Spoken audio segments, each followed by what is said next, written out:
നമസ്കാരം. എല്ലാ പ്രേക്ഷകർക്കും നല്ലൊരു ദിവസത്തിന്റെ തുടക്കത്തിലേക്ക് സ്വാഗതം. ഇന്ന് തിങ്കളാഴ്ചയാണ്. ശനിയും ഞായറും ഒക്കെ കഴിഞ്ഞ് തിങ്കളാഴ്ച എല്ലാവരും ജോലിക്ക് പോകുന്ന തിരക്കിലായിരിക്കും. അങ്ങനെ പൊതുവെ വിദ്യാർത്ഥികളൊക്കെ 2 ദിവസത്തെ അടിച്ചുപൊളിയൊക്കെ കഴിഞ്ഞ് കിടന്നുറങ്ങി. രാവിലെ അവർ സ്കൂളിലൊക്കെ വിടുന്ന തിരക്കിലായിരിക്കും വീട്ടിലെ അമ്മമാരും അച്ഛന്മാരും ഒക്കെ. അങ്ങനെ ഒരു നല്ല ദിവസത്തിന്റെ തുടക്കത്തിലേക്ക് നമ്മൾ കടക്കുകയാണ്. ഒരുപാട് വാർത്തകളാണ് ഇന്ന് നമ്മളെ കാത്തിരിക്കുന്നത്. പ്രധാനമായിട്ടും ഇന്ന് 5 ദിവസത്തേക്ക് നല്ല മഴയ്ക്ക് സാധ്യതയുണ്ട് എന്ന തരത്തിലുള്ള വാർത്തകളൊക്കെ പുറത്തു വരുന്നുണ്ട്. അതുകൊണ്ട് തന്നെ എല്ലാവർക്കും ഒന്ന് പുറത്തിറങ്ങാൻ മടിയായിരിക്കും. നല്ല മഴയൊക്കെ ആയതുകൊണ്ട് വീട്ടിൽ പുതച്ചു മൂടി കിടക്കാനുള്ള ആഗ്രഹത്തിലിരിക്കുന്ന ആളുകളായിരിക്കും എല്ലാവരും. മറ്റൊരു വാർത്ത ധർമ്മസ്ഥലയിലേതാണ്. ധർമ്മസ്ഥലയിലെ രഹസ്യങ്ങളെല്ലാം പുറത്തു വരേണ്ടിയിരിക്കുന്നു. കന്യാസ്ത്രീകളുടെ അറസ്റ്റുമായി ബന്ധപ്പെട്ടുള്ള വിവാദങ്ങളൊക്കെ പുകഞ്ഞുകൊണ്ടിരിക്കുകയാണ്. അങ്ങനെ ഒരുപാട് വാർത്തകൾ നമുക്ക് വരാനുണ്ട്. പിന്നെയുള്ളത് ഗവർണറുടെ വാർത്തയാണ്. അത്തരത്തിലുള്ള വാർത്തകളിലേക്കൊക്കെ നമുക്ക് കടക്കാം. ആദ്യം നമുക്ക് പ്രധാന വാർത്തകളിലേക്ക് പോകാം. സംസ്ഥാനത്ത് 5 ദിവസം തീവ്ര മഴയ്ക്ക് സാധ്യത. മധ്യ കേരളത്തിലെ 6 ജില്ലകളിൽ ഓറഞ്ച് അലേർട്ട്, മറ്റെല്ലായിടത്തും യെല്ലോ അലേർട്ട്. തൃശൂരിലും വയനാട്ടിലും മലയോര മേഖലകളിൽ ശക്തമായ മഴ തുടരുന്നു. തെക്കൻ കേരളത്തിൽ കടലാക്രമണത്തിനും സാധ്യത.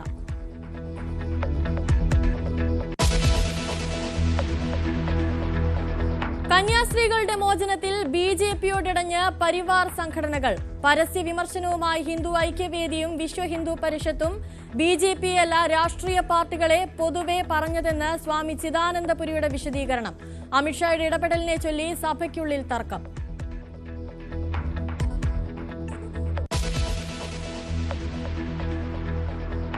ബീഹാറിലെ വോട്ടർ പട്ടിക ഇന്നും പാർലമെന്റിനെ പ്രക്ഷുബ്ധമാക്കും. ഇരുസഭകളിലും ചർച്ച ആവശ്യപ്പെട്ട് പ്രതിപക്ഷത്തിന്റെ നോട്ടീസ്. ചർച്ചയില്ലെന്ന നിലപാടിൽ കേന്ദ്ര സർക്കാർ. വിവാദ വിഷയങ്ങൾ ചർച്ച ചെയ്യാൻ വ്യാഴാഴ്ച രാഹുൽ ഗാന്ധിയുടെ അത്താഴ വിരുന്ന്.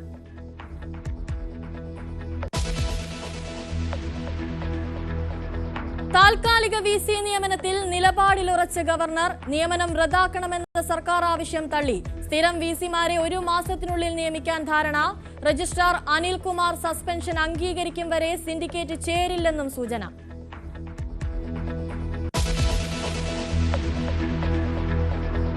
തിരുവനന്തപുരം മെഡിക്കൽ കോളേജിലെ പ്രതിസന്ധിയിൽ ഡോക്ടർ ഹാരിസിന്റെ മറുപടി ഇന്ന്. ഫേസ്ബുക്ക് പോസ്റ്റ് സർവീസ് ചട്ടലംഘനമാണെന്ന് അന്വേഷണ സമിതി. തൃപ്തികരമെങ്കിൽ മറ്റു നടപടികൾ ഉണ്ടാവില്ല. ഉപകരണം കാണാതായതിൽ വകുപ്പ് തല അന്വേഷണം തുടരുന്നു.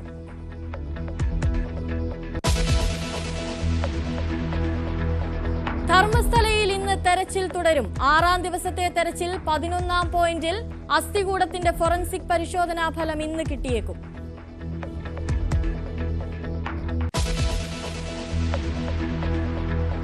ലഹരി ഇടപാടിൽ സഹോദരൻ അറസ്റ്റിലായതോടെ പ്രതിരോധത്തിലായി PK ഫിറോസ്. ഫിറോസിന്റെ രാജിക്ക് സമ്മർദ്ദമേറുന്നു. തെറ്റ് ചെയ്തെങ്കിൽ ശിക്ഷിക്കപ്പെടണമെന്ന നിലപാടിൽ യൂത്ത് ലീഗ് ജനറൽ സെക്രട്ടറി.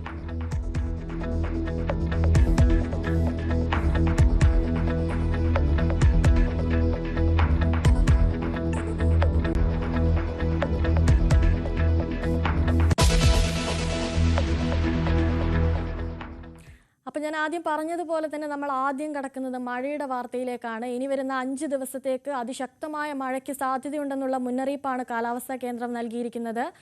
സംസ്ഥാനത്ത് അതിതീവ്ര മഴയ്ക്ക് സാധ്യത എന്ന അറിയിപ്പാണ് വന്നിട്ടുള്ളത്. ഇന്ന് 6 ജില്ലകളിലാണ് ഓറഞ്ച് അലേർട്ട് ഉള്ളത്. സംസ്ഥാനത്ത് 5 ദിവസം കൂടി ശക്തമായ മഴ പെയ്യുമെന്നാണ് കാലാവസ്ഥാ നിരീക്ഷണ കേന്ദ്രം നൽകുന്ന വിവരം. ആതിരപ്പള്ളിയിൽ കനത്ത മഴയെ തുടർന്ന് വിനോദസഞ്ചാര കേന്ദ്രങ്ങൾ അടച്ചിടും. ഇത്തരത്തിൽ നിരവധിയിടങ്ങളിൽ കനത്ത മഴയ്ക്ക് സാധ്യതയുണ്ട്. വിവരങ്ങളുമായി സുവി വിശ്വനാഥൻ ചേരുന്നു. സുവി, എന്തൊക്കെയാണ് ലഭിക്കുന്ന വിവരങ്ങൾ? അതുപോലെ തന്നെ ഇന്ന് കനത്ത മഴയ്ക്ക് സാധ്യതയുണ്ടോ? ഏതെല്ലാം ഇടങ്ങളിലാണ് റെഡ് അലേർട്ട് നൽകിയിട്ടുള്ളത്? അത്തരത്തിലുള്ള വിവരങ്ങൾ ലഭിക്കുന്നുണ്ടോ? അനുശ്രീ, ഒരു ഇടവേളയ്ക്ക് ശേഷം സംസ്ഥാനത്ത് മഴ ശക്തമാവുകയാണ്. സംസ്ഥാനത്ത് 5 ദിവസത്തേക്ക് അതിതീവ്ര മഴ ഉണ്ടാകുമെന്ന മുന്നറിയിപ്പാണ് കാലാവസ്ഥാ നിരീക്ഷണ കേന്ദ്രം നൽകിയിരിക്കുന്നത്. സംസ്ഥാനത്ത് 6 ജില്ലകളിൽ ഓറഞ്ച് അലേർട്ടാണ്. ബാക്കി ജില്ലകളിലെല്ലാം തന്നെ യെല്ലോ അലേർട്ടും പ്രഖ്യാപിച്ചിട്ടുണ്ട്. പത്തനംതിട്ട, ആലപ്പുഴ, കോട്ടയം, എറണാകുളം, ഇടുക്കി, തൃശൂർ ജില്ലകളിലാണ് ഓറഞ്ച് അലേർട്ട് പ്രഖ്യാപിച്ചിരിക്കുന്നത്. തിരുവനന്തപുരം ഉൾപ്പെടെയുള്ള ബാക്കി ജില്ലകളിലെല്ലാം യെല്ലോ അലേർട്ട് പ്രഖ്യാപിച്ചിട്ടുണ്ട്. തിരുവനന്തപുരം മുതൽ ആലപ്പുഴ വരെയുള്ള ഭാഗങ്ങളിൽ കടലാക്രമണത്തിന് സാധ്യതയുണ്ട് എന്ന റിപ്പോർട്ടും പുറത്തു വരുന്നുണ്ട്. കള്ളക്കടൽ പ്രതിഭാസവും ഇവിടെ ഉണ്ടാകും. വലിയ തിരമാലയ്ക്കും സാധ്യതയുണ്ട് എന്ന തരത്തിലുള്ള സൂചനകളാണ് ഇപ്പോൾ ലഭിക്കുന്നത്. തൃശ്ശൂരിലും വയനാട്ടിലും മലയോര മേഖലകളിൽ മഴ ശക്തമാകും എന്ന വിവരവും പുറത്തു വരുന്നുണ്ട്. തെക്കൻ കേരളത്തിലാണ് കടലാക്രമണത്തിന് മുന്നറിയിപ്പുള്ളത്.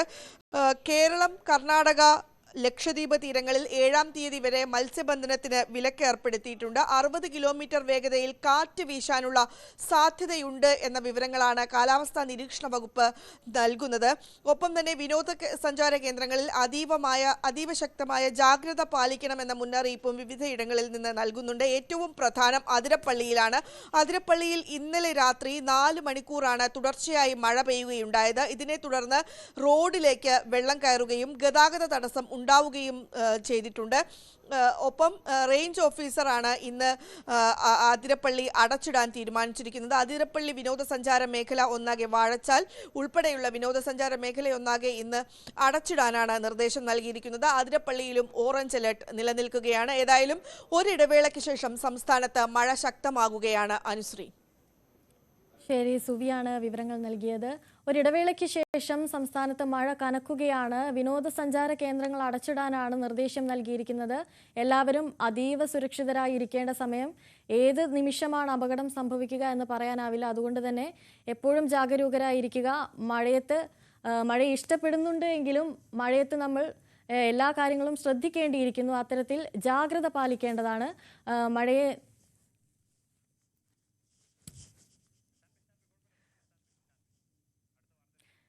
5 ദിവസം കൂടി മഴ ശക്തമായി പെയ്യുമെന്നാണ് കാലാവസ്ഥാ നിരീക്ഷണ കേന്ദ്രം നൽകുന്ന വിവരം. അതുകൊണ്ട് തന്നെ എല്ലാവരും ജാഗ്രത പാലിക്കണമെന്നാണ് പറയാനുള്ളത്. ബീഹാറിലെ വോട്ടർ പട്ടിക പരിഷ്കരണത്തിൽ ചർച്ച ആവശ്യപ്പെട്ട് പാർലമെന്റിൽ പ്രതിഷേധം ഘടിപ്പിക്കാൻ പ്രതിപക്ഷം. ചർച്ച ആവശ്യപ്പെട്ട് ഇരു സഭകളിലും പ്രതിപക്ഷം നോട്ടീസ് നൽകിയിട്ടുണ്ട്. വിഷയത്തിൽ ചർച്ചയില്ലെന്ന നിലപാടിലാണ് കേന്ദ്ര സർക്കാർ. വോട്ടർ പട്ടിക പരിഷ്കരണ വിവാദങ്ങളടക്കം ചർച്ച ചെയ്യാൻ രാഹുൽ ഗാന്ധി വ്യാഴാഴ്ച ഇന്ത്യ സഖ്യ നേതാക്കൾക്ക് അത്താഴ വിരുന്നൊരുക്കിയിട്ടുണ്ട്.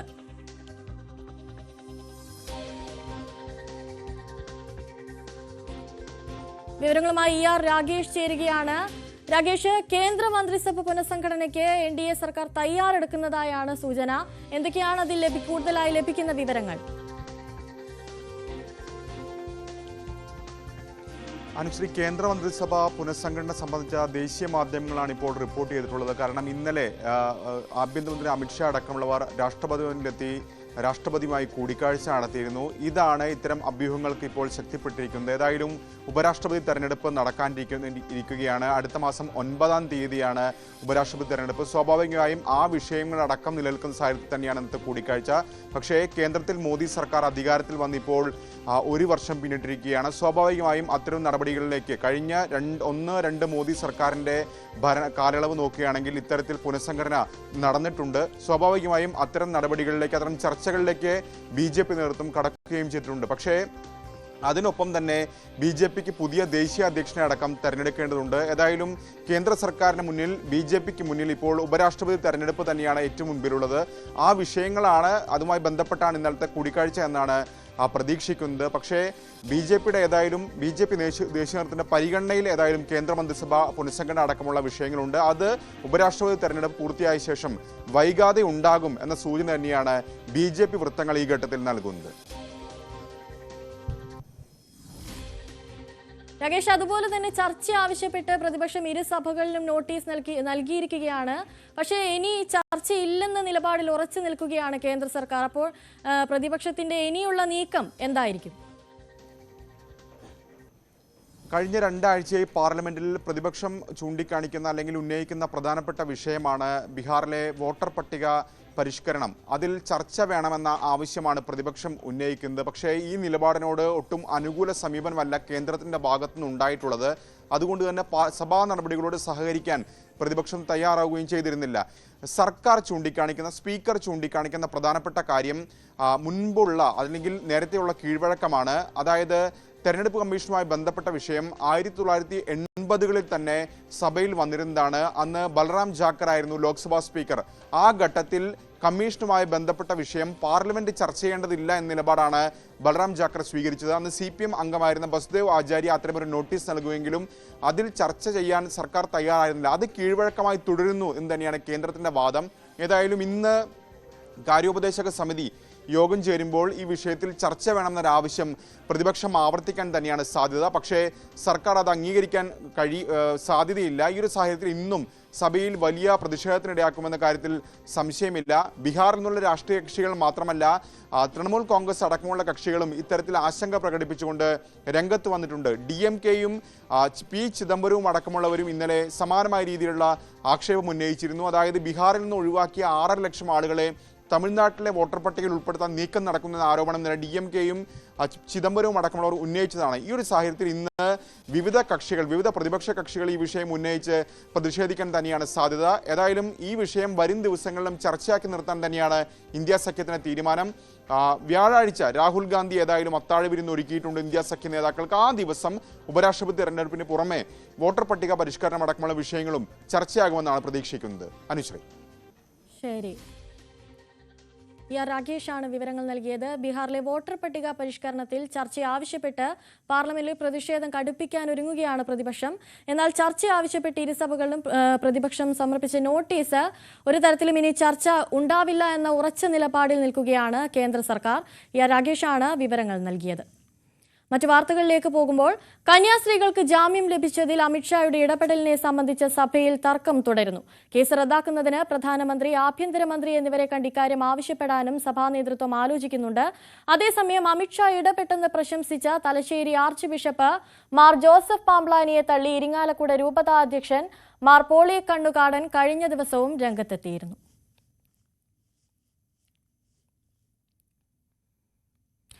കന്യാസ്ത്രീകളുടെ വിഷയം പുകയുമ്പോൾ ഛത്തീസ്ഗഡ് സംഭവത്തിലെ BJP വിവാദവും പുകയുകയാണ്. സംഘപരിവാർ സംഘടനകൾ BJPക്കെതിരെ പരസ്യ നിലപാടെടുക്കുകയാണ്. കന്യാസ്ത്രീമാരുടെ മോചനത്തിന് ഇടപെട്ടതിലെ തർക്കമാണ് സംഘപരിവാർ സംഘടനകളുടെ നിലപാട് മറ്റൊരു തലത്തിലേക്ക് എത്തിക്കുന്നത്. PK ശശികല, RV ബാബു എന്നിവർ BJP നിലപാടിനെതിരെ പരസ്യമായി രംഗത്തെത്തിയിട്ടുണ്ട്. തദ്ദേശ തെരഞ്ഞെടുപ്പ് അടുത്തിരിക്കെ സംഘപരിവാർ പ്രസ്ഥാനങ്ങളെ പിണക്കി മുന്നോട്ടു പോകാനും BJPക്ക് സാധിക്കില്ല. അതേസമയം താൻ BJPക്കെതിരെ എന്ന ശീർഷകത്തിലുള്ള മാധ്യമ വാർത്ത ദുരുദ്ദേശപരമാണെന്ന് സ്വാമി ചിദാനന്ദപുരി. വോട്ട് ബാങ്ക് നോക്കിക്കൊണ്ട് സ്വയം വിധികർത്താക്കളാകുന്ന രാഷ്ട്രീയം പാർട്ടി നേതാക്കന്മാരെ കുറിച്ചാണ് താൻ പറഞ്ഞത്. ഉത്തരവാദപ്പെട്ട MP സ്ഥാനത്തിരിക്കുന്ന ജോൺ ബ്രിട്ടാസ് പ്രത്യേക സംഘത്തെ പറഞ്ഞയച്ച് CPM കുറ്റാരോപിതർ മതം മാറ്റ പ്രവർത്തനം ചെയ്തിട്ടില്ല എന്ന് പ്രഖ്യാപിച്ച BJP, കോൺഗ്രസ് നേതാക്കന്മാർ എല്ലാവരും ഇവരിൽ ഉൾപ്പെടും. ഒരു പാർട്ടിയെയും പ്രത്യേകിച്ച് ഉദ്ദേശിച്ചല്ല തന്റെ പ്രതികരണമെന്നും സ്വാമി ചിദാനന്ദപുരി ഫേസ്ബുക്കിൽ കുറിച്ചു. ഇനി നമ്മൾ പോകുന്നത് സർവകലാശാലകളിലെ സ്ഥിരം VCമാരെ നിയമിക്കുന്നതിനുള്ള തർക്കത്തിലേക്കാണ്. അതിൽ ഒരു മാസത്തിനുള്ളിൽ നിയമിക്കാൻ ഗവർണർ സർക്കാർ ചർച്ചയിൽ ധാരണയായിരിക്കുകയാണ്. ഡിജിറ്റൽ ടെക്നിക്കൽ താൽക്കാലിക VC നിയമനം റദ്ദാക്കണമെന്ന സർക്കാർ ആവശ്യം ഗവർണർ തള്ളി. രജിസ്ട്രാർ അനിൽകുമാർ സസ്പെൻഷൻ അംഗീകരിക്കും വരെ കേരള സർവകലാശാല സിൻഡിക്കേറ്റ് ചേരില്ലെന്ന സൂചനയും ഗവർണർ നൽകി. സംസ്ഥാനത്തെ 13 സർവകലാശാലകളിൽ സ്ഥിരം VC ഉള്ളത് ഒരിടത്ത് മാത്രം. സമവായത്തിലൂടെ ഉടൻ സ്ഥിരം VC നിയമനം നടത്താനായിരുന്നു സുപ്രീം കോടതിയുടെ നിർദ്ദേശം. അതിന്റെ അടിസ്ഥാനത്തിലാണ് ഭിന്നതകൾ മാറ്റിവെച്ച് സർക്കാരും ഗവർണറും ചർച്ചയ്ക്ക് തയ്യാറായത്. എല്ലാവരും സഹകരിച്ചാൽ ഒരു മാസത്തിനുള്ളിൽ സർവകലാശാലകളുടെ തലപ്പത്ത് സ്ഥിരം VCമാരെ കൊണ്ടുവരാനാകുമെന്ന് ഗവർണർ പറഞ്ഞു. സർക്കാരിന് വേണ്ടി ചർച്ചയിൽ പങ്കെടുത്ത മന്ത്രിമാരും അതിനോട് യോജിച്ചു. ഇതിന്റെ അടിസ്ഥാനത്തിൽ സെർച്ച് കമ്മിറ്റി രൂപീകരണം വൈകാതെ ഉണ്ടാകും. എന്നാൽ ഇതിനു മുൻപ് വിവിധ സർവകലാശാലകളിലെ സെർച്ച് കമ്മിറ്റി രൂപീകരണവുമായി ബന്ധപ്പെട്ട് കോടതികളിലെ കേസുകൾ പിൻവലിക്കണമെന്ന് ഗവർണർ സർക്കാരിനോട് ആവശ്യപ്പെട്ടിട്ടുണ്ട്. മുഖ്യമന്ത്രിയുമായി ആലോചിച്ച് തീരുമാനമറിയിക്കാമെന്ന് മന്ത്രിമാർ മറുപടി നൽകി. ഡിജിറ്റൽ ടെക്നിക്കൽ സർവകലാശാലകളിൽ താൽക്കാലിക VCമാരെ നിയമിച്ചത് കോടതി വിധിയുടെ ലംഘനമാണെന്നും പിൻവലിക്കണമെന്നും മന്ത്രിമാർ ആവശ്യപ്പെട്ടു. നിയമനം കോടതി വിധിയുടെ അടിസ്ഥാനത്തിൽ തന്നെയാണെന്നായിരുന്നു ഗവർണറുടെ മറുപടി. കേരള സർവകലാശാലയിലെ പ്രതിസന്ധിയും ചർച്ചയായി. സിൻഡിക്കേറ്റ് യോഗം വിളിക്കാൻ VCക്ക് നിർദ്ദേശം നൽകണമെന്ന മന്ത്രിമാരുടെ ആവശ്യത്തോട് അനുകൂലമായല്ല ഗവർണർ പ്രതികരിച്ചത്. രജിസ്ട്രാർ അനിൽകുമാർ ആദ്യം സസ്പെൻഷൻ അംഗീകരിക്കട്ടെ, അതിനുശേഷം സിൻഡിക്കേറ്റ് വിളിക്കുന്ന കാര്യം ആലോചിക്കാമെന്നായിരുന്നു ഗവർണറുടെ മറുപടി. News 18 Thiruvananthapuram. Thiruvananthapuram medical college ആശുപത്രിയിൽ ഉപകരണങ്ങളില്ലാത്തതിനാൽ ശസ്ത്രക്രിയ മുടങ്ങിയെന്ന് തുറന്നു പറഞ്ഞ യൂറോളജി വിഭാഗം മേധാവി ഡോക്ടർ ഹാരിസ് ചിറക്കൽ ഇന്ന് കാരണം കാണിക്കൽ നോട്ടീസിന് മറുപടി നൽകും. ഹാരിസ് ചിറക്കൽ ഉന്നയിച്ച കാര്യങ്ങൾ അന്വേഷിച്ച 4-അംഗ വിദഗ്ധ സമിതി ഡോക്ടറിന്റേത് സർവീസ് ചട്ടലംഘനമാണെന്ന് കണ്ടെത്തിയിരുന്നു. ഡോക്ടറുടെ തുറന്നു പറച്ചിലും റിപ്പോർട്ടിൽ വിദഗ്ധ സമിതി ഉൾപ്പെടുത്തിയിട്ടുണ്ട്. ഡോക്ടർ നൽകുന്ന വിശദീകരണം തൃപ്തികരമെങ്കിൽ മറ്റു നടപടികളിലേക്ക് വകുപ്പ് കടന്നേക്കില്ല. അതേസമയം ഉപകരണം കാണാതായെന്ന കണ്ടെത്തലിൽ വകുപ്പ് തല അന്വേഷണം നടക്കുകയാണ്.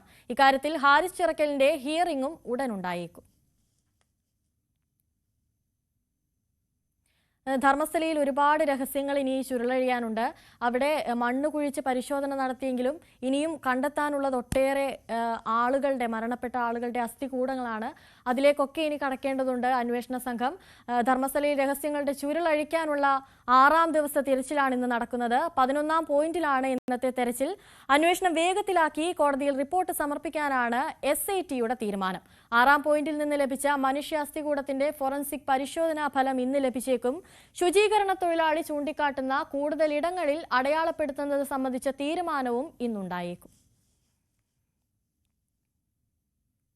ലഹരി ഇടപാടുമായി ബന്ധപ്പെട്ട് സഹോദരൻ PK ബുജൈറിനെ അറസ്റ്റ് ചെയ്ത സംഭവത്തിൽ പ്രതിരോധത്തിലായിരിക്കുകയാണ് യൂത്ത് ലീഗ് സംസ്ഥാന ജനറൽ സെക്രട്ടറി PK ഫിറോസ്. ഫിറോസിന്റെ രാജിക്കായി സമ്മർദ്ദമേറുകയാണ്. തെറ്റ് ചെയ്തെങ്കിൽ ശിക്ഷിക്കപ്പെടണമെന്ന നിലപാടിലാണ് PK ഫിറോസ്. സഹോദരന് വേണ്ടി താനോ കുടുംബമോ ഇടപെടില്ല എന്ന് PK ഫിറോസ് ഇന്നലെ വ്യക്തമാക്കിയിരുന്നു. റഷ്യൻ എണ്ണ ഇറക്കുമതി നിർത്താൻ ഇന്ത്യക്ക് മേൽ സമ്മർദ്ദം ശക്തമാക്കി അമേരിക്ക. മോസ്കോയിൽ നിന്ന് എണ്ണ വാങ്ങുന്നതിലൂടെ ഇന്ത്യ റഷ്യയുടെ ഉക്രൈൻ യുദ്ധത്തിന് ധനസഹായം നൽകുകയാണെന്ന് വൈറ്റ് ഹൌസിലെ deputy chief of staff Stephen Miller വ്യക്തമാക്കി.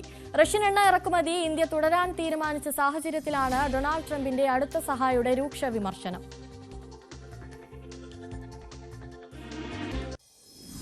വിവരങ്ങളുമായി അജയ് സുധാബിജു ചേരുകയാണ്. അജയ്, റഷ്യൻ എണ്ണ ഇറക്കുമതി നിർത്താൻ ഇന്ത്യക്ക് മേൽ സമ്മർദ്ദം ശക്തമാകുമ്പോൾ ഇന്ത്യ എത്രത്തോളം പ്രതിസന്ധിയിലാകുമെന്ന് കരുതണം? അനുശ്രീ, നമുക്കറിയാം, ഇപ്പോൾ കഴിഞ്ഞ ദിവസങ്ങളിലെല്ലാം ഈ ഒരു എണ്ണ ഇറക്കുമതിയുമായി ബന്ധപ്പെട്ട നിരവധി ചർച്ചകൾ എല്ലാം പുരോഗമിച്ചു കൊണ്ടിരിക്കുകയാണ്. ഇന്ത്യയും US-ഉമായിട്ടുള്ള 6-ാം വട്ട ചർച്ചകൾ അത് ഈ മാസം അവസാനത്തോടെ ഉണ്ടാകുമെന്നാണ് നമ്മളിപ്പോൾ നിലവിൽ പ്രതീക്ഷിക്കുന്നത്. അതിനിടയിലാണ് US-ന്റെ ഭാഗത്ത് നിന്ന് തുടർച്ചയായി പ്രകോപനങ്ങൾ ഉണ്ടായിക്കൊണ്ടിരിക്കുന്നത്.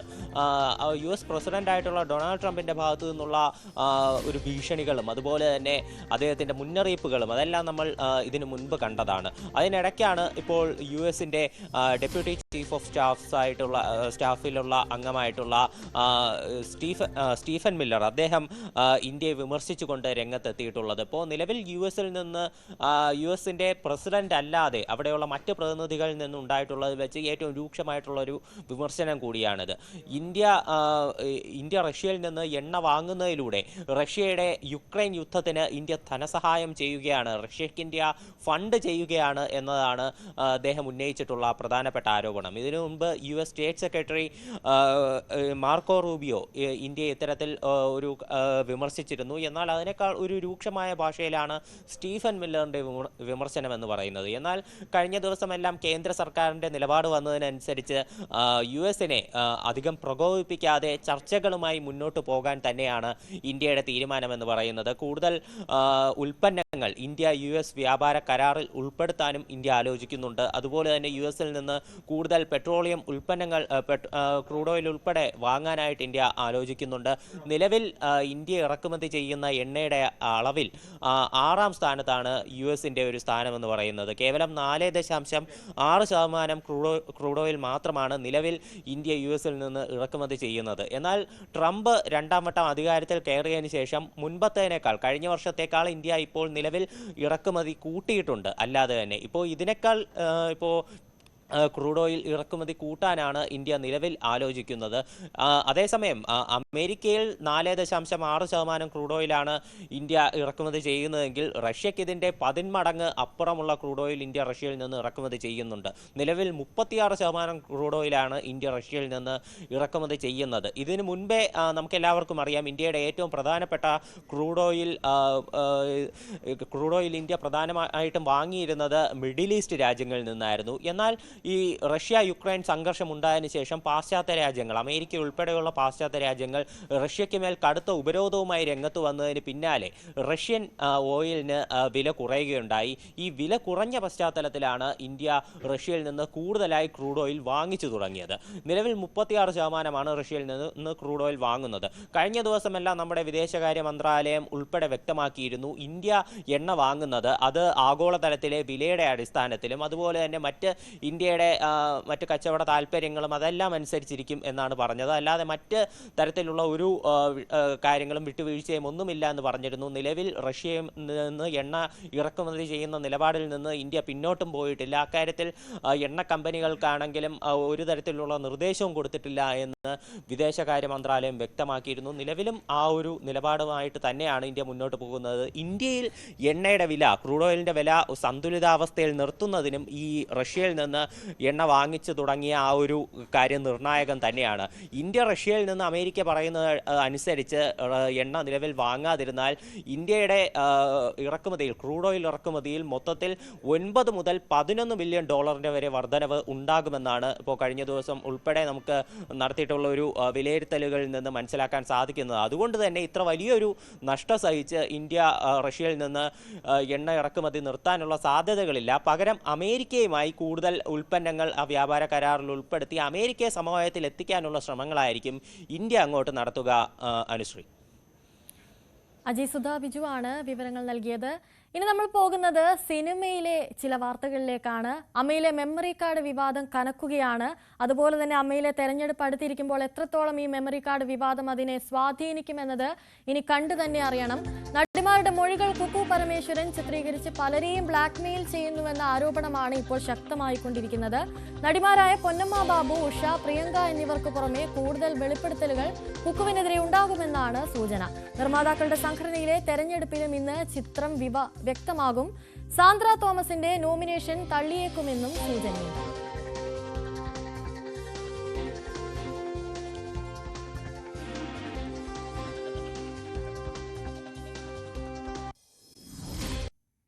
മനുഷ്യ വന്യമൃഗ സംഘർഷം എന്ന് പറയുന്നത് നമ്മളിപ്പോൾ എപ്പോഴും അലട്ടിക്കൊണ്ടിരിക്കുന്ന വലിയൊരു പ്രതിസന്ധിയായി മാറിയിരിക്കുകയാണ്. അത്തരമൊരു പ്രതിസന്ധിയുടെ വാർത്തയിലേക്കാണ് ഇനി നമ്മൾ പോകുന്നത്. അടിമാലി ഗ്രാമപഞ്ചായത്തിലെ 3-ാം മൈൽ, 5-ാം മൈൽ, 6-ാം മൈൽ തുടങ്ങിയ ആദിവാസി മേഖലകളിൽ കാട്ടാനശല്യം രൂക്ഷമായിരിക്കുകയാണ്. വനംവകുപ്പ് പ്രതിരോധ മാർഗങ്ങൾ ഏർപ്പെടുത്താത്തതിനാൽ പേടിച്ചാണ് ഇവിടുത്തുകാർ കഴിയുന്നത്. നേര്യമംഗലം വനമേഖലയുമായി ചേർന്ന് കിടക്കുന്ന ആദിവാസിയിടങ്ങളാണ് അടിമാലി ഗ്രാമപഞ്ചായത്തിലെ 3-ാം മൈൽ, 5-ാം മൈൽ, 6-ാം മൈൽ എന്നീ ആദിവാസി മേഖലകൾ. വനാതിർത്തി ആയതുകൊണ്ട് തന്നെ വേനലെന്നോ മഴയെന്നോ വ്യത്യാസമില്ലാതെ ഇവിടെ കാട്ടാനകൾ ഇറങ്ങുന്നത് പതിവാണ്. പകലിറങ്ങുന്ന കാട്ടാനകൾ രാത്രിയായാലും കാട്ടിലേക്ക് മടങ്ങാറില്ല. കുട്ടികൾക്ക് സ്കൂളിൽ പോകുന്നതിനുൾപ്പെടെ കഴിയാത്ത സ്ഥിതിയാണെന്നും നാട്ടുകാർ പറയുന്നു. ജനവാസ മേഖലകളിലേക്ക് എത്തുന്ന കാട്ടാനകൾ വലിയ തോതിൽ കൃഷിനാശവും സൃഷ്ടിക്കുന്നതായി നാട്ടുകാർ പറഞ്ഞു. വർഷങ്ങൾക്ക് മുമ്പ് സ്ഥാപിച്ച ഫെൻസിംഗ് ഉൾപ്പെടെയുള്ള പ്രതിരോധ മാർഗങ്ങൾ പൂർണ്ണമായും നശിച്ചു. രാത്രികാലങ്ങളിൽ കഴിയുന്നത് ഭീതിയോടെയാണെന്നും ജീവനും സ്വത്തിനും സംരക്ഷണമൊരുക്കാൻ വനം വകുപ്പും ബന്ധപ്പെട്ട അധികൃതരും ഇടപെടണമെന്നും പ്രദേശവാസികൾ ആവശ്യപ്പെട്ടു. ന്യൂസ് 18 ഇടുക്കി. പിറവന്തൂർ ഗ്രാമപഞ്ചായത്തിലെ ഉപയോഗശൂന്യമായ പഴയ പഞ്ചായത്ത് കെട്ടിടത്തിന് പിറകുവശത്തിലൂടെ വഴി വാങ്ങിയതിൽ അഴിമതി ആരോപിച്ചിരിക്കുകയാണ് പ്രതിപക്ഷാംഗങ്ങൾ. നിലവിലെ വിശാലമായ വഴി അടച്ചുപൂട്ടി പുറകുവശത്തുകൂടി സ്വകാര്യ വ്യക്തിയുടെ ഭൂമി വില കൊടുത്തു വാങ്ങി വഴി വെട്ടാനുള്ള ശ്രമം അഴിമതിയാണെന്നാണ് ആരോപണം. അലിമുക്ക് അച്ചൻകോവിൽ പാതയോരത്താണ് പഴയ പിറവന്തൂർ ഗ്രാമപഞ്ചായത്ത് ഓഫീസ് കെട്ടിടം. റോഡിന് സമാന്തരമായി ഏകദേശം 40 അടിയോളം ഫ്രണ്ടേജുള്ള വസ്തുവാണ് ഇത്. താഴെ കടമുറികളും ഓഫീസിലേക്ക് കയറാനുള്ള വഴിയും മുകൾ നിലയിൽ 11 മുറികളോടുകൂടിയ വിശാലമായ ഓഫീസുമായിരുന്നു ഉണ്ടായിരുന്നത്. ഗ്രാമപഞ്ചായത്തിന് പുതിയ ഓഫീസ് മന്ദിരം നിർമ്മിച്ചതോടെ ഏതാനും വർഷം മുമ്പ് ഓഫീസ് പ്രവർത്തനങ്ങളെല്ലാം ഇവിടെ നിന്ന് മറ്റൊരിടത്തേക്ക് മാറ്റി. പഴയ ഓഫീസ് കെട്ടിടം പ്രവർത്തിക്കുന്നില്ല. ഓഫീസിലേക്ക് കയറിക്കൊണ്ടിരുന്ന വഴി ഷട്ടറിട്ട് മൂടിയിരിക്കുകയാണ്. നിലവിൽ ഇവിടേക്ക് കയറാൻ വഴിയുണ്ടായിട്ടും ഓഫീസ് കെട്ടിടത്തിന്റെ പുറകിലൂടെ സ്വകാര്യ വ്യക്തിയുടെ വസ്തു വില കൊടുത്തു വാങ്ങി വഴിയുണ്ടാക്കാനുള്ള ഭരണപക്ഷത്തിന്റെ ശ്രമമാണ് പ്രതിപക്ഷം തടഞ്ഞത്. ഒരു വിചിത്രമായ ഒരു സംഭവം, മെയിൻ റോഡിലുള്ള പഞ്ചായത്തിന്റെ പഴയ ബിൽഡിങ്ങിന്റെ അവിടെ എൻട്രൻസും ഒക്കെ ഉള്ള ഒരു ബിൽഡിങ് ഉദ്ദേശം 50 അടിയോളം വീതിയിൽ മെയിൻ റോഡിലുള്ള ആ വസ്തുവിൽ കയറുന്നതിന് വേണ്ടി ബാക്കി സൈഡിൽ കൂടെ ചുറ്റി 1.5 സെന്റ് സ്ഥലം 9,50,000 രൂപയ്ക്ക് മേടിക്കാൻ നിൽക്കുന്ന ഒരു സംഭവം എന്ന് പറഞ്ഞത് ഒരു വിചിത്ര സംഭവം തന്നെയല്ലേ. ഇത് തന്നെ കണ്ടില്ലേ, നിങ്ങൾ കണ്ടില്ലേ?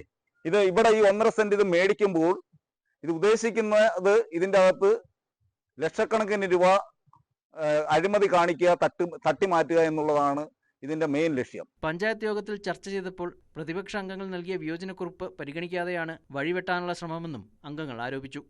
ന്യൂസ് 18 പുനലൂർ.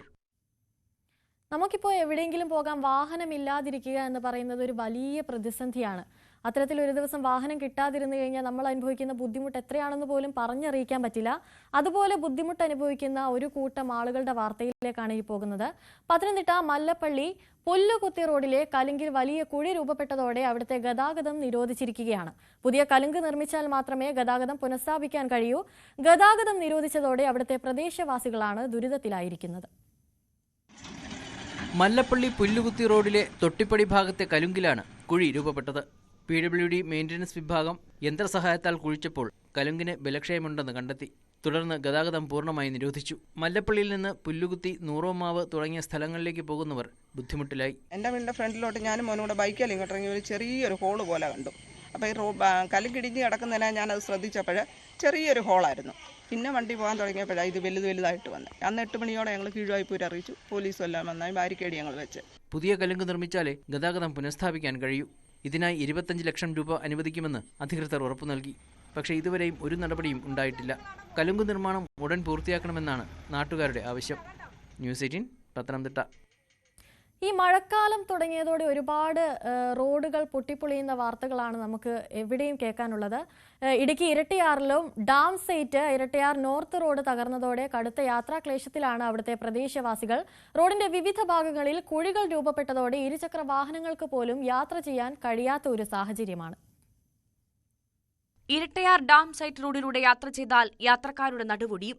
ചെമ്പകപ്പാറ, ഉദയഗിരി, തോപ്രാംകുടി മേഖലയിലേക്കുള്ള സ്വകാര്യ KSRTC ബസ്സുകൾ സർവീസ് നടത്തുന്ന റോഡാണ് തകർന്ന് തരിപ്പണമായി കിടക്കുന്നത്. സ്കൂൾ വാഹനങ്ങളടക്കം നിരന്തരം സഞ്ചരിക്കുന്ന പാത കൂടിയാണിത്. ശോചനീയാവസ്ഥയിലായി വർഷങ്ങളായിട്ടും റോഡ് നന്നാക്കാൻ നടപടിയില്ലാത്തതാണ് നാട്ടുകാരുടെ രോഷത്തിന് കാരണം. ഒരു കുഴിയിൽ നിന്ന് വേറൊരു കുഴിയിലോട്ട് ചാടുന്നു. വണ്ടിയുടെ ഫ്രണ്ടെല്ലാം പണിയായിട്ട് ഒരു തരത്തിലും വണ്ടി കൊണ്ട് നടക്കത്തില്ലാത്ത അവസ്ഥയാണ് ഇപ്പോൾ. ഇതിൻ്റെ അകത്ത് നോർത്തിൻ്റെ ഡാമിൻ്റെ അവിടെ ഒരു ഭാഗമുണ്ട്. അതാണെന്നെങ്കിൽ വെള്ളം നിറഞ്ഞു കിടന്നു കഴിഞ്ഞാൽ ഒരു 1.5 താഴ്ചയുണ്ട് ആ കുഴിയെ. അതിൻ്റെ അകത്തൊക്കെ ഓരോ കാറും ഓട്ടോയും വണ്ടികളൊക്കെ അതിൻ്റെ അകത്ത് ചാടിപ്പോകുന്ന കണ്ട് കഴിഞ്ഞ് കഴിഞ്ഞാൽ വണ്ടിക്കകത്ത് ഇരിക്കുന്നവർ സീറ്റ് ഇരുന്നിട്ട് മേളിൽ ടോപ്പ് കമ്പിയിൽ ഇടിച്ചാൽ താഴോട്ട് വന്ന് ഇരിക്കുന്നത്. ഓട്ടോറിക്ഷകൾ പോലും സർവീസ് നടത്താൻ തയ്യാറാകാത്തത് മറ്റൊരു പ്രതിസന്ധിയാണ്. ജനപ്രതിനിധികളെയും അധികൃതരെയും കണ്ട് പലവട്ടം ശോചനീയാവസ്ഥ ബോധ്യപ്പെടുത്തി. നത്തുകല്ല് അടിമാലി സ്റ്റേറ്റ് ഹൈവേയുടെ ഭാഗമാണ് ഈ റോഡ്. അറ്റകുറ്റപ്പണികൾ നടത്താൻ അടിയന്തര ഇടപെടലാണ് നാട്ടുകാർ തേടുന്നത്. ന്യൂസ് 18 ഇടുക്കി. നമുക്കൊക്കെ മഴ എത്രത്തോളം ഇഷ്ടമാണെന്ന് പറഞ്ഞാലും ചില മനുഷ്യർക്കൊക്കെ അത് വേദനിപ്പിക്കുന്ന ചില ഓർമ്മകൾ നൽകും. അത്തരത്തിൽ മംഗളഗിരിയിൽ ശക്തമായ മഴയിൽ മനു തങ്കച്ചന്റെ വീട് തകർന്നിരിക്കുകയാണ്. തോട്ടുമുകളിലെ വീട്ടിലെ മുറ്റം ഇടിഞ്ഞു വീണാണ് അപകടമുണ്ടായത്. അപകട സമയത്ത് വീട്ടിൽ ആരും ഇല്ലായിരുന്നു. തിരുവനന്തപുരം പാറശാലയിലെ തെരുവ് വിളക്കുകൾ കത്താതായിട്ട് കാലമേറെയായി. ഇതോടെ പ്രഭാത സവാരി അടക്കം നടത്തുന്നവർ വലിയ പ്രയാസത്തിലാണ്. തെരുവ് നായ്ക്കൾ തമ്പടിക്കുന്നതും സാമൂഹ്യവിരുദ്ധ ശല്യവും കൂടിയിട്ടുണ്ട്. പാറശാലയിലെ മലയോര ഗ്രാമങ്ങളിൽ തെരുവുകൾ ഇരുട്ടിലായിട്ട് മാസങ്ങളായി. പാറശാല, കുന്നത്തുകാൽ, വെള്ളറട, അമ്പൂരി തുടങ്ങിയ പഞ്ചായത്തുകളിലാണ് തെരുവ് വിളക്ക് പ്രകാശിക്കാത്തത്. ഇഴജന്തുക്കളെയും തെരുവ് നായ്ക്കളെയും പേടിച്ചു വേണം ഇതുവഴി യാത്ര ചെയ്യാൻ. പ്രഭാത സവാരിക്കാർക്കും ഭയമാണ്.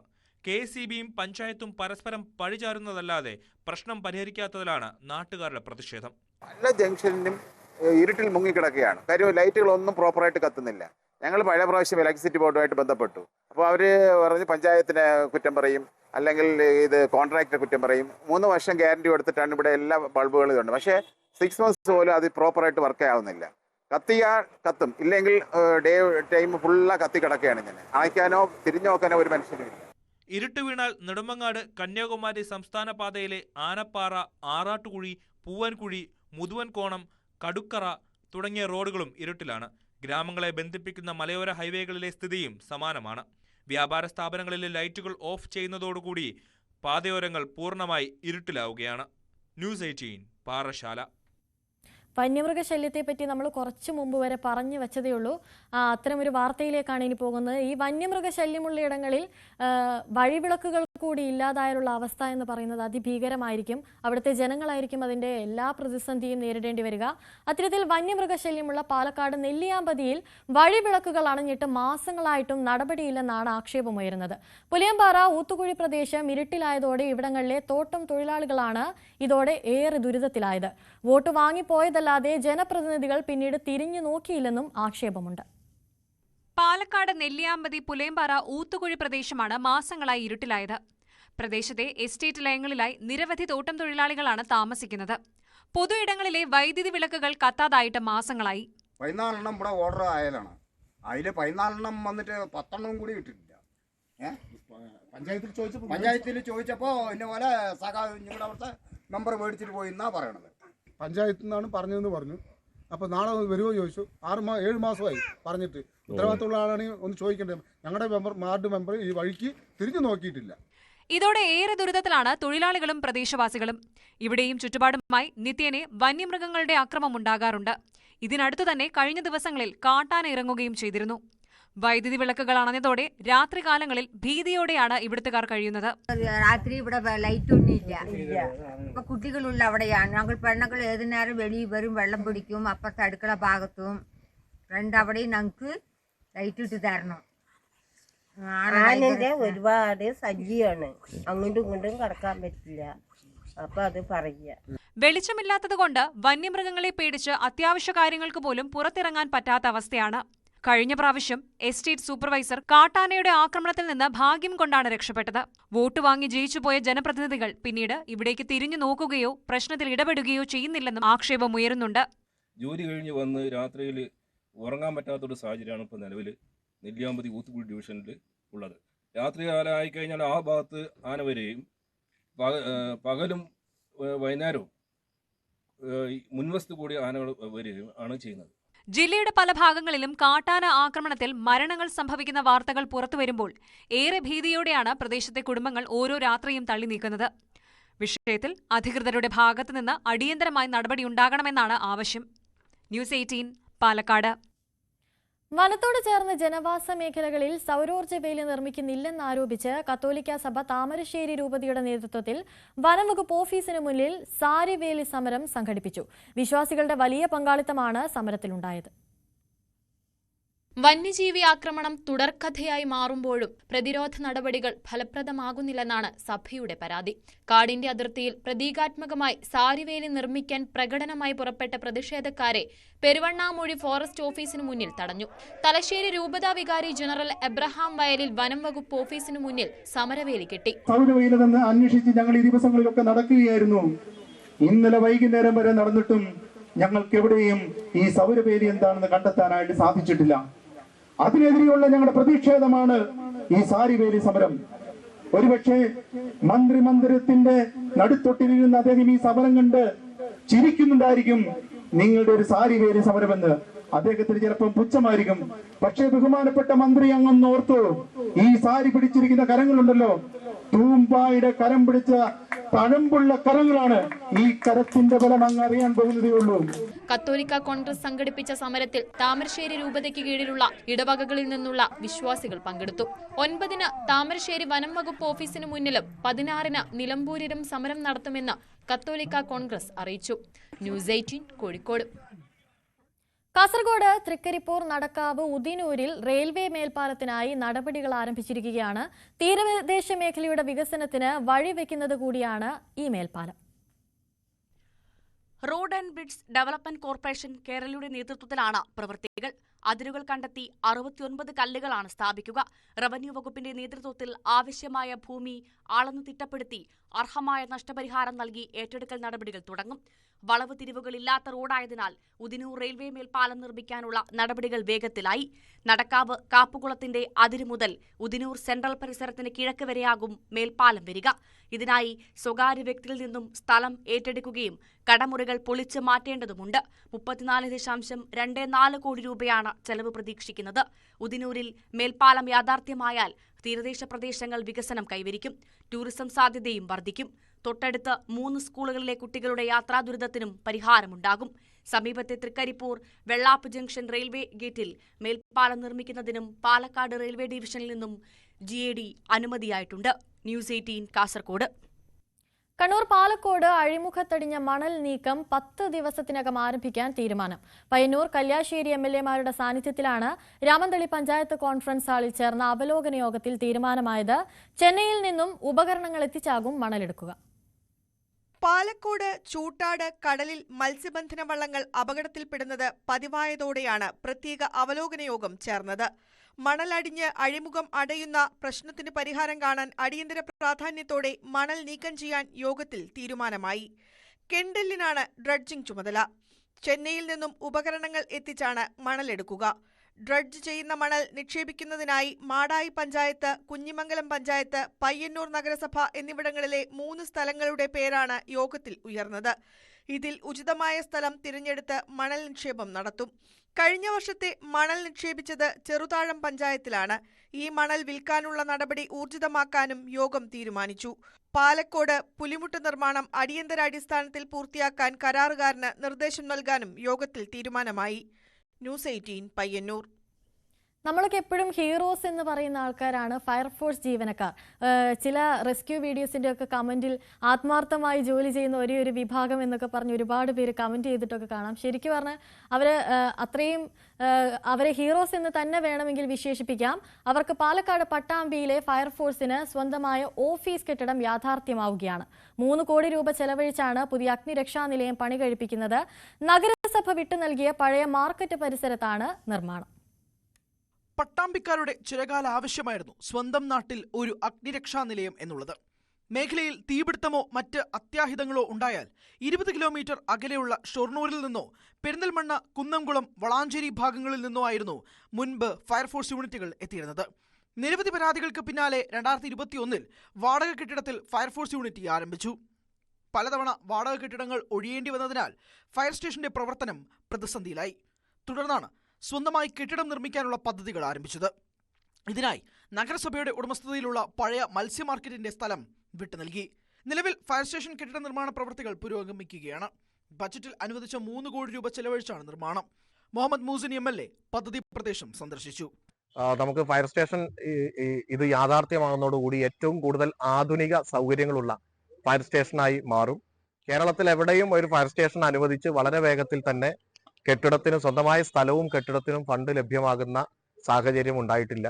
പഴയ മാർക്കറ്റ് സ്ഥിതി ചെയ്തിരുന്ന സ്ഥലത്താണ് ഇപ്പോൾ ഇതിന്റെ കെട്ടിടത്തിന്റെ നിർമ്മാണം നടക്കുന്നത്. ഇത് വളരെ വേഗത്തിൽ തന്നെ നമുക്ക് പൂർത്തീകരിച്ച് ഏറ്റവും സൗകര്യങ്ങളുള്ള ഒരു ഫയർ സ്റ്റേഷനാക്കി പട്ടാമ്പി ഫയർ സ്റ്റേഷനെ നമുക്ക് മാറ്റണം. ദീർഘനാളത്തെ പട്ടാമ്പിയിലെ ജനങ്ങളുടെ ആവശ്യമാണ് ഇപ്പൊ പരിഗണിക്കുകയും യാഥാർത്ഥ്യമാകുകയും കൂടുതൽ സൗകര്യങ്ങളിലേക്ക് മാറുകയും ചെയ്യുന്നത്. നിലവിൽ പട്ടാമ്പി നഗരത്തിൽ നിന്ന് 3 കിലോമീറ്റർ അകലെ കൊടലൂരിൽ വാടക കെട്ടിടത്തിലാണ് ഫയർ സ്റ്റേഷൻ പ്രവർത്തിക്കുന്നത്. ഇത് കാരണം ഫയർ യൂണിറ്റിന്റെ പ്രവർത്തനം പ്രതിസന്ധിയിലാണ്. അതിനാൽ പുതിയ ഫയർ സ്റ്റേഷൻ കെട്ടിടം വേഗത്തിൽ പൂർത്തിയാക്കാനാണ് ലക്ഷ്യമിടുന്നത്. ഇതോടെ മേഖലയിലെ ഫയർഫോഴ്സ് സേന നേരിടുന്ന വെല്ലുവിളികൾക്ക് ശാശ്വത പരിഹാരം ഉണ്ടാകുമെന്നാണ് പ്രതീക്ഷ. ന്യൂസ് 18 പട്ടാമ്പി. മലപ്പുറത്തെ മലയോര കർഷകരെ ദുരിതത്തിലാക്കി നേന്ത്രവാഴകൾക്ക് അപൂർവ രോഗം ബാധിച്ചിരിക്കുകയാണ്. കനത്ത സാമ്പത്തിക നഷ്ടത്തിൽ കർഷകർ ആയിരക്കണക്കിന് വാഴകളാണ് നശിച്ചത്.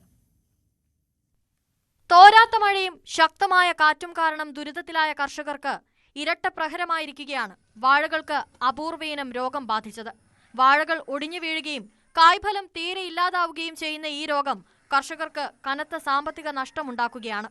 കാളികാവ് സ്വദേശി ഇബ്രാഹിം അടക്കമുള്ള കർഷകർ ബാങ്കുകളിൽ നിന്ന് കടം വാങ്ങി കൃഷി ചെയ്ത 1200ഓളം വാഴകളാണ് രോഗം ബാധിച്ച് നശിച്ചത്.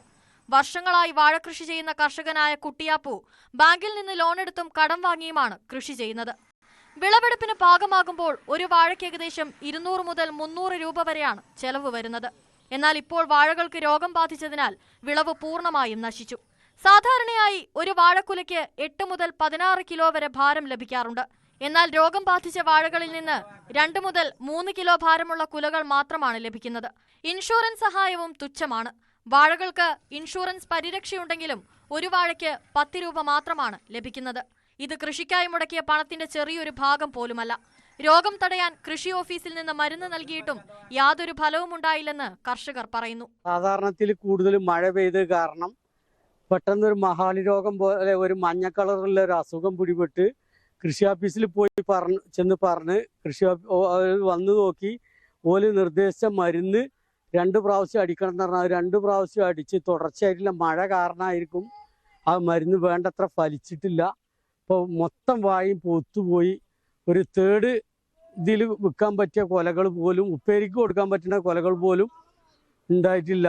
വലിയ വമ്പിച്ച നഷ്ടമാണ്. ബാങ്കുകളിൽ നിന്നും പലരിൽ നിന്നും പലിശയ്ക്ക് പണമെടുത്താണ് പലരും കൃഷി ഇറക്കിയത്. രോഗം ബാധിച്ചതോടെ 1200 വാഴകളും നശിച്ചു. നിലവിലെ പ്രതിസന്ധിയിൽ എങ്ങനെ മുന്നോട്ടു പോകണമെന്നറിയാതെ വിഷമിക്കുകയാണ് കർഷകർ. അധികൃതരുടെ ഭാഗത്തു നിന്ന് അടിയന്തരമായ സഹായം ലഭിക്കുമെന്ന പ്രതീക്ഷയിലാണ് കർഷകർ. ന്യൂസ് 18 വളാഞ്ചേരി. ഇനി ചില കുട്ടി കർഷകരുടെ വിശേഷങ്ങളിലേക്കാണ് നമ്മൾ പോകുന്നത്. കൊല്ലം കോക്കാട് LPSൽ ഓണത്തിനുള്ള പച്ചക്കറികൾ ഇക്കുറിയും കുട്ടികൾ തന്നെയാണ് വിളയിക്കുന്നത്. വർഷങ്ങളായി മികച്ച പച്ചക്കറി തോട്ടത്തിനുള്ള അവാർഡ് വാങ്ങുന്ന സ്കൂൾ കൂടിയാണ് കോക്കാട് LPS.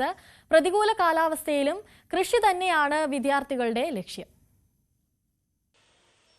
പയർ, വെണ്ട, വഴുതന, ചീര, ചേന, ചേമ്പ്, പച്ചമുളക്, വാഴ അങ്ങനെ ഓണത്തിന് വിളവെടുക്കുന്ന എല്ലാത്തരം കൃഷികളും കോക്കാട് LP സ്കൂളിന്റെ മുറ്റത്ത് നിരന്നു കഴിഞ്ഞു. രക്ഷകർത്താക്കളുടെയും അധ്യാപകരുടെയും സഹകരണത്തോടെ കൃഷി ഇറക്കുന്നതും പരിപാലിക്കുന്നതും കുട്ടികൾ തന്നെയാണ്. 7 വർഷമായി കൊട്ടാരക്കര ഉപജില്ലയിലെ ഏറ്റവും മികച്ച പച്ചക്കറി തോട്ടത്തിനുള്ള അവാർഡ് വാങ്ങുന്ന സ്കൂൾ കൂടിയാണിത്. പഠനത്തിനൊപ്പം കൃഷിയും പരിപാലനവുമെല്ലാം ഹരിത ക്ലബിന്റെ മേൽനോട്ടത്തിലാണ്. ഓണം ലക്ഷ്യമിട്ടുള്ള പച്ചക്കറി വിത്തുകളുടെ വിതരണം ബ്ലോക്ക് മെമ്പർ ഗിരിജാരാജ് PTA പ്രസിഡന്റ് വിനുവിന് നൽകി ഉദ്ഘാടനം ചെയ്തു. സ്കൂളുകളിൽ പച്ചക്കറി കൃഷി വ്യാപിപ്പിക്കുക എന്ന ലക്ഷ്യത്തോടെ നടപ്പിലാക്കുന്ന പദ്ധതിയാണിത്. എല്ലാ വർഷവും നടത്താറുണ്ട്. കഴിഞ്ഞ വർഷവും നമ്മൾ തൈകൾ നൽകുകയുണ്ടായി. ഏറെ അഭിമാനമുണ്ട്. നമ്മുടെ കോക്കാട് LPSലാണ് ബ്ലോക്ക് പഞ്ചായത്തിൻ്റെ കീഴിൽ വരുന്ന 6 പഞ്ചായത്തുകളിലും പെട്ട സ്കൂളുകളിൽ വെച്ച് ഏറ്റവും നല്ല രീതിയിൽ കഴിഞ്ഞ വർഷം കൃഷി നടത്തുകയും അതിന് പ്രഖ്യാപിച്ചിരുന്ന 5000 രൂപയുടെ അവാർഡ് കരസ്ഥമാക്കുകയും ചെയ്യുകയുണ്ടായി. ഓണത്തിന്റെ വരവറിയിച്ച് ആർപ്പുവിളികളോടെയാണ് കുട്ടികൾ വിത്തുപാകിയത്. കളിസ്ഥലത്തിന്റെ ഒരു വശവും ഉപയോഗശൂന്യമായ സ്കൂൾ കോമ്പൗണ്ടിന്റെ സ്ഥലങ്ങളെല്ലാം കൃഷിക്ക് അനുയോജ്യമാക്കിയെടുത്താണ് വിത്തിറക്കിയത്. പ്രതികൂല കാലാവസ്ഥയെ മറികടന്ന് 100 മേനി വിളവിനായുള്ള മികച്ച പരിശ്രമമാണ് PTA-യും കുട്ടികളും ചേർന്ന് നടപ്പാക്കുന്നത്. Ward member Anila Prabha, HM in charge Beena, SMC chairman S Binu, SMC vice chairman Sudheesh, PTA അംഗങ്ങൾ എന്നിവരാണ് നേതൃത്വം നൽകുന്നത്. ന്യൂസ് 18 പുനലൂർ. നമ്മളൊക്കെ യാത്ര പോകുന്ന ആളുകളാണ്. അത്തരത്തിൽ യാത്ര പോകുമ്പോൾ നമ്മളെല്ലാവരും നമ്മുടെ സുരക്ഷയ്ക്കായിരിക്കും ഏറ്റവും കൂടുതൽ മുൻഗണന കൊടുക്കുന്നുണ്ടാവുക. എന്നാൽ വാഗമൺ കാഞ്ഞാർ റോഡിലെ വ്യൂ പോയിന്റായ ചാത്തൻപാറയിൽ അപകടങ്ങൾ തുടർക്കഥയാവുകയാണ്. ഈ വർഷം ആരംഭിച്ചപ്പോൾ മുതൽ കഴിഞ്ഞ ദിവസം വരെ ഒട്ടേറെ ആളുകളാണ് ഇവിടെ അപകടത്തിൽപ്പെട്ടത്. 1000 അടിക്ക് മേൽ താഴ്ചയുള്ള പ്രദേശമാണിത്. ചാത്തൻപാറയും പരിസരവും 1000 അടിക്ക് മുകളിൽ താഴ്ചയുണ്ടെങ്കിലും മതിയായ സുരക്ഷാ സംവിധാനങ്ങൾ ഇവിടെ ഇല്ലെന്നുള്ള ആക്ഷേപവും ശക്തമാണ്. ദിവസവും 100 കണക്കിന് വിനോദസഞ്ചാരികളാണ് വാഗമൺ സന്ദർശിക്കാൻ എത്തുന്നത്. ഇവിടെ എത്തുന്നവർ ചാത്തൻപാറ സന്ദർശിക്കാതെ മടങ്ങാറില്ല. ചാത്തൻപാറയിൽ നിന്നാൽ കുളമാവ്, ഇലവീഴാം പൂഞ്ചിറ, ആലപ്പുഴ തുടങ്ങിയ സ്ഥലങ്ങൾ കാണാനും ഫോട്ടോ എടുക്കുവാനും കഴിയും. എന്നാൽ ചാത്തൻപാറയിൽ യാതൊരു സുരക്ഷാ സംവിധാനങ്ങളും അധികൃതർ ഏർപ്പെടുത്താത്തത് സഞ്ചാരികളെ ആശങ്കയിലാക്കുന്നുണ്ട്. മഴക്കാലമായതിനാൽ പാറയിൽ പായൽ പിടിച്ച് തെന്നി വീഴും. കാഴ്ചകൾ ആസ്വദിക്കുന്നതിനിടെ സഞ്ചാരികളുടെ കാലൊന്നു തെന്നിയാൽ പതിക്കുക അഗാധമായ ഗർത്തത്തിലേക്കാണ്. ഒരുപാട് ടൂറിസ്റ്റുകൾ വന്ന് തങ്ങുന്ന സ്ഥലമാണ്. ഒരു വ്യൂ പോയിന്റ് ആണ്. അപ്പോൾ ഇവിടെ ഏറ്റവും വലിയ പ്രധാനപ്പെട്ട പ്രശ്നം എന്ന് പറഞ്ഞാൽ ഇവിടെ യാതൊരു സുരക്ഷ ഇല്ല എന്നുള്ളതാണ്. എപ്പോഴാണെങ്കിലും ആൾക്കാർ താഴോട്ട് വീഴാനുള്ള സാഹചര്യം വളരെ കൂടുതലാണ്. വരുന്ന ആളുകൾ ഇതൊന്നും അറിയാതെ ഇതിൻ്റെ പുറകിൽ ഒരു അപകടം പതിയിരിക്കുന്ന അറിയുന്നില്ല. അപ്പോൾ ഇതിൻ്റെ ഉത്തരവാദിത്തപ്പെട്ട ആളുകൾ ഇവിടെ ഫെൻസിങ് നടത്തുകയാണെങ്കിൽ ഈ താഴോട്ട് വീഴുന്ന ഒഴിവാക്കാം. അപകടം എന്നാണ് ഇപ്പോൾ ഇതൊന്ന് സ്കിഡ് ചെയ്ത് താഴോട്ട് വീഴാതെ ഇവിടെ തന്നെ അവർക്ക് പിടിച്ചിരിക്കാൻ കഴിയും. റോഡ് നിർമ്മിച്ച ശേഷം 17 പേരാണ് ഇവിടെ അപകടത്തിൽപ്പെട്ടത്. ദിവസങ്ങൾക്ക് മുൻപും അപകടമുണ്ടായി. വലിയ ഗർത്തത്തിൽ നിന്ന് ഉയർന്നു വരുന്ന കാറ്റ് റോഡിന് എതിർവശത്തെ പാറക്കെട്ടിൽ തട്ടി തിരിച്ചടിക്കുന്നതും അപകട സാധ്യത വർദ്ധിപ്പിക്കുന്നുണ്ട്. പതിവ് അപകടങ്ങളിൽ നാട്ടുകാരും ആശങ്കയിലാണ്. വിനോദസഞ്ചാരികൾക്ക് കൗതുകം പകരുന്ന സ്ഥലമായ ചാത്തൻപാറയിൽ അപകട സാധ്യത ഒഴിവാക്കാൻ വേണ്ട നടപടിയാണ് ആവശ്യം. ന്യൂസ് 18 ഇടുക്കി. സിനിമാ കോൺക്ലേവിന്റെ സമാപന വേദിയിൽ സംവിധായകൻ അടൂർ ഗോപാലകൃഷ്ണൻ നടത്തിയ പരാമർശത്തിൽ വിവാദം ചൂടുപിടിക്കുകയാണ്. പട്ടികജാതി വിഭാഗത്തിൽ നിന്ന് സിനിമയെടുക്കാൻ വരുന്നവർക്ക് പരിശീലനം നൽകണമെന്നും സ്ത്രീകളായതുകൊണ്ട് മാത്രം സിനിമയെടുക്കാൻ പണം നൽകരുതെന്നുമായിരുന്നു അടൂർ ഗോപാലകൃഷ്ണന്റെ വിവാദ പരാമർശം. അടൂരിനെതിരെ വിമർശനവുമായി മന്ത്രി ആർ ബിന്ദു രംഗത്ത് വന്നു. വിശ്വ ചലച്ചിത്രവേദിയിൽ വിഹരിച്ചിട്ട് കാര്യമില്ല, ഹൃദയവിശാലതയുണ്ടാകണമെന്നും മനുഷ്യനാകണമെന്നുമായിരുന്നു മന്ത്രിയുടെ FB പോസ്റ്റ്. അടൂരിന്റെ പരാമർശത്തിൽ സംവിധായകൻ ഡോക്ടർ ബിജുവും രംഗത്തെത്തി. യാതൊരു പരിശീലനവുമില്ലാതെ സർഗശേഷി മാത്രം കൈമുതലാക്കിയ അനേകം മനുഷ്യർക്ക് ഈ നാട്ടിൽ സിനിമ ചെയ്യാമെങ്കിൽ പട്ടികജാതി വിഭാഗക്കാർക്കും സിനിമ ചെയ്യാം. അവർ മാത്രം സിനിമ ചെയ്യണമെങ്കിൽ 3 മാസത്തെ തീവ്രമായ പരിശീലനം വേണമെന്നൊക്കെ തോന്നുന്നത് അവരെ നോക്കിക്കാണാൻ പ്രത്യേകതരം കണ്ണാടി ഉപയോഗിക്കുന്നത് കൊണ്ടാണെന്നും ഡോക്ടർ ബിജു വിമർശിച്ചു.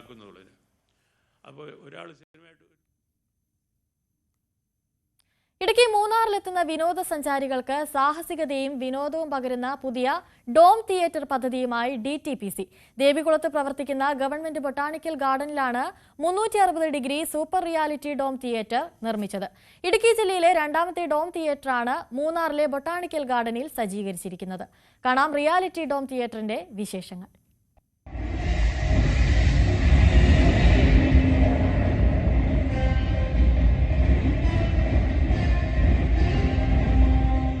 അലാവുദ്ദീനൊപ്പം ആകാശത്തൂടെയും മഹാസമുദ്രത്തിലൂടെയും ഡിനോസറുകളെ കണ്ട് ഒരു സാഹസിക യാത്ര നടത്തണമെങ്കിൽ മൂന്നാർ ദേവികുളം റോഡിലെ ബൊട്ടാണിക്കൽ ഗാർഡനിൽ എത്തണം.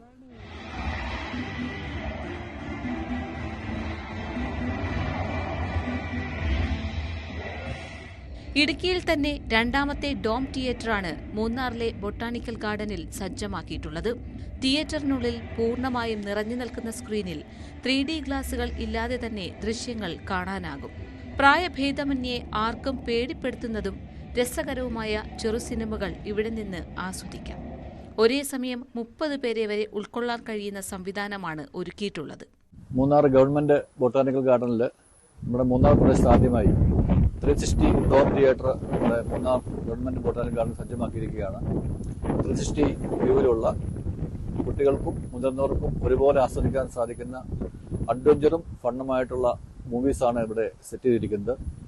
നമ്മുടെ വിനോദസഞ്ചാരികൾക്ക് പുതിയ ഒരു അനുഭവം പ്രദാനം ചെയ്യുന്നതിന് വേണ്ടിയാണ് നമ്മൾ പുതുതായിട്ട് ഈ ഡോം തിയേറ്റർ ഇവിടെ സജ്ജമാക്കിയിരിക്കുന്നത്. സ്വകാര്യ സംരംഭകരായ ഏജ്ലെസ് എന്റർടൈൻമെന്റും DTPCയുമായി സഹകരിച്ച് 80 ലക്ഷം രൂപ ചിലവിട്ടാണ് തിയേറ്റർ നിർമ്മിച്ചത്. ബൊട്ടാണിക്കൽ ഗാർഡനിൽ ഒരുക്കുന്ന ഗ്ലാസ് വാച്ച് ടവറിന്റെ നിർമ്മാണവും അവസാനഘട്ടത്തിലാണ്. ന്യൂസ് 18 ഇടുക്കി. രാവിലെയുടെ സമയം ഇവിടെ പൂർണ്ണമാവുകയാണ്. വാർത്തകളും വിശേഷങ്ങളും ഒക്കെയായി ഇനിയും നമുക്ക് കാണാം. ഇനി പോലീസ് പെട്രോൾ കാണാം. നമസ്കാരം.